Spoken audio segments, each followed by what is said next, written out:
Vincent, je suis avec toi, tu es adjoint à l'innovation au musée ambulant. Tu as travaillé sur des millions de projets au musée depuis que tu es avec nous, notamment sur plusieurs versions d'un truc qu'on a appelé le super véhicule d'immersion artistique. Tout à fait.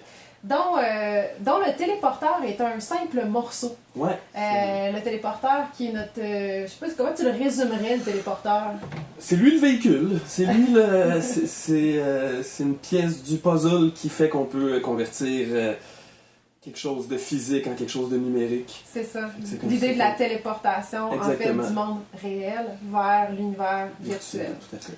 Puis, dans SVIA, donc le super véhicule d'immersion artistique, ce qu'on cherche à faire, c'est de passer de... parfois, on utilise souvent en fait, des modelages de nos participants qu'on va scanner dans notre scanner 3D mobile, le téléporteur. Puis, on va vouloir les envoyer jusque dans un univers immersif virtuel. Oui. Là, on a travaillé sur la troisième version de ça avec une artiste qui a créé un environnement là, qu'on voit un petit peu derrière nous, un environnement immersif en réalité virtuelle où on veut importer les modèles. Ouais. Puis, veux-tu nous spécifier un petit peu, toi, qu'est-ce que tu as travaillé là-dedans? Quel morceau de ce nouveau vaisseau t'as Dans le fond, la partie sur laquelle j'ai travaillé, c'est comme tu viens de dire, c'est l'importation des modèles. C'est une fois qu'ils sont scannés, comment ils sont traités là, dans l'ordinateur pour être amenés dans Unreal, qui est le logiciel qu'on utilise là, pour les casques VR, pour construire le jeu. Parce que c'est sous forme de jeu vidéo qu'après ça se passe. Fait que dans le fond, ce que j'ai fait, c'est qu'une fois que les fichiers ont été scannés, ils sont mis dans un endroit précis dans l'ordinateur qu'on a choisi d'avance.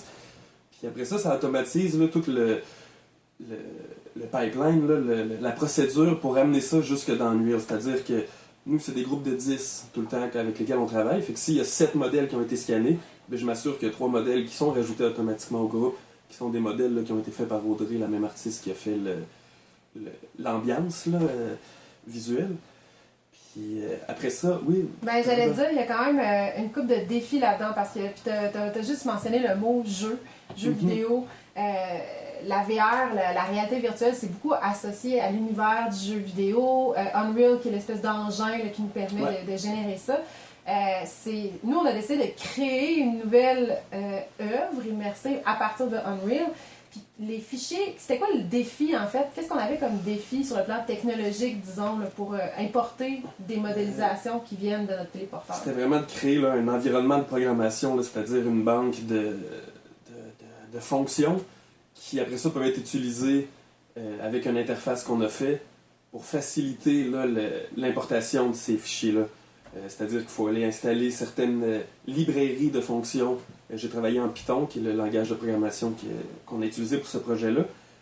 Puis après ça, c'est juste d'amener ces librairies de fonctions-là dans Unreal, qui ne sont pas là par défaut. Fait que c'est juste une petite étape de plus pour après ça avoir accès à tous les fichiers qui sont dans l'ordinateur, là, grosso modo, puis de pouvoir faire ce qu'on veut. Puis que les médiatrices, c'est ça. Je vais faire une blague, que les médiatrices, à l'aide de quelques pitons, puissent opérer parce que c'est ça, dans le fond, c'est de créer une interface dans Unreal pour qu'eux puissent facilement là, importer les fichiers, changer les fichiers qui sont en place pour les nouveaux fichiers, parce qu'il y a des endroits spécifiques dans le jeu où on voulait que les objets apparaissent. Fait que c'est tout de s'assurer qu'eux, il y a le moins de manipulation là, eux-mêmes à faire, là, le moins de clics possible sur l'ordinateur. Fait que c'est de simplifier ça avec 3 boutons qui sont grosso modo là, importer les fichiers. Il y a 3 boutons en fait parce qu'il y a 3 groupes possibles, là, mais c'est pas mal la seule raison pourquoi il y a 3 boutons en fait. Fait qu'après ça, puis de lancer le casque. Fait que même chose, là, il y a une petite vérification, on s'assure qu'il y a un casque qui est connecté. S'il n'y a pas de casque qui est connecté, on n'arrive pas à partir le jeu. Fait que c'est une autre forme là, de programmation qui a été faite aussi. Là, un peu de vérification au travers de tout ça pour s'assurer que tout fonctionne bien. Oui, parce qu'en fait, on a la chance de t'avoir dans l'équipe, mais vous êtes l'équipe technique, vous êtes vraiment basé dans nos bureaux, dans nos entrepôts, dans Port-Neuf. Fait que vous ne suivez pas l'équipe sur le terrain. Fait que les choses, quand on parle de grosses technologies, c'est toujours un enjeu que les médiatrices doivent être capables de l'opérer par elles-mêmes. Moi, il y a un aspect du processus d'innovation que je trouvais vraiment intéressant parce que vous m'avez parlé de comment l'intelligence artificielle pouvait maintenant vous aider à programmer des choses. Je ne sais pas si tu veux nous en glisser quelques mots, comment l'AI, l'intelligence artificielle a joué là-dedans. Parce que c'est sûr qu'on l'a utilisé, chose qui était moins accessible là, il y a plusieurs années quand on avait fait la première version. Là, c'était vraiment plus de la recherche sur Internet. Puis je t'avouerais que la grosse différence, là, c'est que le AI ne va pas nécessairement donner les bons codes ou donner la réponse directe, mais il va donner une structure, c'est-à-dire les étapes à suivre, si on veut, pour arriver à ce que nous, on veut. Puis la grosse différence, c'est qu'avant, on était obligé de chercher sur Internet, on est dans des forums, on regarde des gens qui ont eu des problèmes similaires. Sauf que là, maintenant, avec l'intelligence artificielle, c'est vraiment en une recherche, un clic. Lui, il a déjà tout lu ces informations-là, puis il est capable de donner la plus haute probabilité de qu'est-ce qu'il pense qu'est la réponse. Parce que c'est un peu comme ça que l'intelligence artificielle fonctionne. C'est toute une question de probabilité versus ce qui a déjà été fait, les précédents, si on veut, comme un comparatif. Là. Fait que, avec le domaine de la justice, là, les autres ici sont des précédents, mais le AI, il fait la même chose. Lui, il suit, OK, dans 95% des cas, quand les gens avaient ce problème-là, c'était ça la solution. Fait que lui, il te redirige vers ça. C'est sûr que des fois, il y a des erreurs de typo, de syntaxe, parce que c'est toujours une affaire de probabilité. Fait que des fois, il y a... Mais c'est très utile en termes de comment arriver à... Ben là, il va souvent te donner les bonnes étapes, le bon ordre de quoi faire, comme importer tel fichier-là, permettre telle permission à tel dossier pour pouvoir aller le chercher. Fait que tout ça, au moins, ça aide vraiment beaucoup, puis ça élimine, là, je dirais pas loin de 80% du travail de recherche à faire quand on programme maintenant. C'est mais vous restez les juges, si on reprend ton analogie. L'humain reste important quand même. Il y a quand même une partie où on a besoin de l'humain parce que la structure n'est pas toujours parfaite, mais c'est quand même impressionnant quand des fois tu lui dis « Ah ben j'ai eu telle erreur à telle ligne dans ton code », puis il va te dire « Ah désolé », puis il va essayer de trouver une solution pour ça.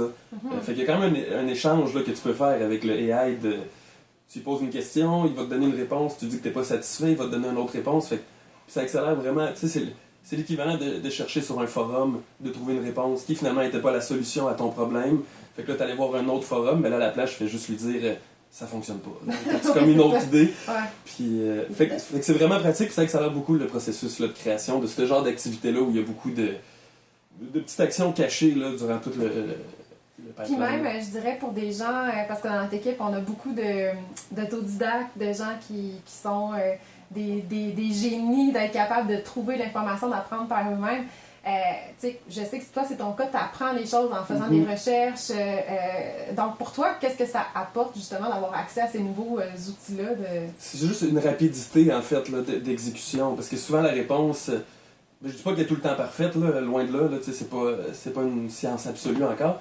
Mais c'est vraiment, ça accélère tout le travail de recherche. C'est quand même le fun, parce que des fois, c'est un peu... C'est le fun d'être autodidacte, mais il y a le côté à un moment donné, tu peux passer une journée complète à chercher une réponse. Tandis qu'avec lui, tu vas passer une avant-midi. C'est là, je veux dire, c'est vraiment plus le fun au niveau de la rapidité, d'apprendre, de trouver la réponse. Parce que c'est un peu tout le temps ça, la programmation. Il y a personne qui... Ben, il y en a, là, mais c'est très rare les cas où les gens ils connaissent exactement partout où ils s'en vont et qu'ils savent toutes les lignes et les fonctions par cœur. Fait que c'est tout le temps un peu un travail de recherche, de faire OK, je sais ce qu'il faut que je fasse, mais je sais pas syntaxiquement comment le demander à l'ordinateur.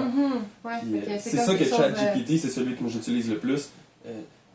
Accélère vraiment le processus de création, en fait, là, de programmation, parce que tu as moins un travail de recherche à faire. Fait que c'est le fun, en fait, c'est super le fun de répondre à ta question. C'est trippant en tant qu'autodidacte d'avoir accès à cet outil-là, parce que c'est vraiment... C'est comme si lui faisait toutes les lectures instantanées d'Internet, puis qu'il sortait ce qu'il pense, ce qui est la meilleure solution. Puis dans un processus comme celui-là, ça peut être super intéressant, effectivement. J'ai une question complètement différente pour toi, Vincent. Est-ce que tu fais de la VR des fois dans ta vie? Est-ce que tu joues-tu à des choses en VR? Je ne dirais pas plus ou moins. Okay. Je l'ai essayé, comme j'ai pris un des casques pour m'amuser à la maison, pour me familiariser avec l'appareil. Quel genre de... Parce que toi, tu travailles souvent avec des artistes, tu travailles beaucoup avec le Musée ambulant, on a plein de projets où on va vers de la création. Ce qu'on veut, c'est rendre ces outils-là accessibles pour que ce soit des outils que les gens, les jeunes, aussi la jeune génération, se mettent à utiliser de façon créative, artistique. As-tu des idées, toi, je te demande, comme individu, où est-ce que ça nous amène, ça, ces technologies-là? Ben, c'est sûr, ça ouvre une autre porte là, de créativité. Moi, celui qui me vient en tête là, tout de suite, c'est la dimension. C'est juste que là, on tombe dans un univers qui est comme... Les dimensions existent plus ou moins, tu sais, par exemple, ce bac rouge-là, il peut devenir... Qu'on ne voit pas à l'écran. Ouais, qu'on ne voit pas. Ou juste, par exemple, cette manette-là, on peut prendre cette manette-là puis l'avoir devant nous en format 100 fois plus gros que ce qui est réellement, tu sais, puis je pense que dans le téléporteur, c'est une des fonctions que j'aimais, c'est quand ton tout petit objet, tu te ramassais face à ta sculpture, mais qui faisait tout d'un coup 10 fois le format qu'elle faisait initialement. Puis je trouve que c'est ça qui est intéressant, c'est comme de jouer avec les dimensions, parce que ça devient rapidement comme plus grand que nature, puis c'est le cas de le dire. Tu sais, t'es dans l'environnement, puis tout est immense, mais que réellement t'es dans une toute petite pièce, tu sais, fait que c'est comme de jouer avec ça, c'est ça qui est le fun. Ou à l'inverse, d'avoir de quoi d'infiniment petit, puis tu peux quand même le visualiser, puis y avoir accès, parce que ça reste virtuel, fait qu'il y a beaucoup de résolution, puis de détails qu'on peut aller chercher. Oui, puis il y a même des fonctions interactives qu'on a introduites, nous, dans notre expérience, puis qui peuvent être le fun aussi, là, jouer à mettre des modèles ensemble, jouer avec la physique de certains objets virtuels pour les faire rebondir. Mais c'est ça, c'est quelque chose qui est le fun aussi, c'est comme un peu ironique de dire ça, mais c'est de recréer des comportements réels, de l'amener dans le jeu vidéo, c'est-à-dire que si je prends une roche, que je la lâche, qu'elle tombe, mais tout d'un coup, si je prends une roche, puis que je la lâche, mais qu'elle n'a plus de physique, puis qu'elle tombe plus à terre, déjà là, il y a quelque chose d'intéressant, parce que nos sens sont pas habitués à ça. Tu sais, si je prends n'importe quel objet, que je l'amène à hauteur de mes yeux, puis je le lâche, en théorie, il tombe. Sauf que là, on a une fonction, justement, qu'on peut amener les objets, puis un peu les faire flotter, si on veut, puis après ça, les empiler, puis mettre plusieurs sculptures une à côté de l'autre. Ça vient jouer un petit décalage avec nos perceptions, puis nos attentes aussi, puis c'est avec ça que les artistes vont jouer. Ouais. Ben, merci beaucoup, Vincent. Ça fait plaisir! Yeah!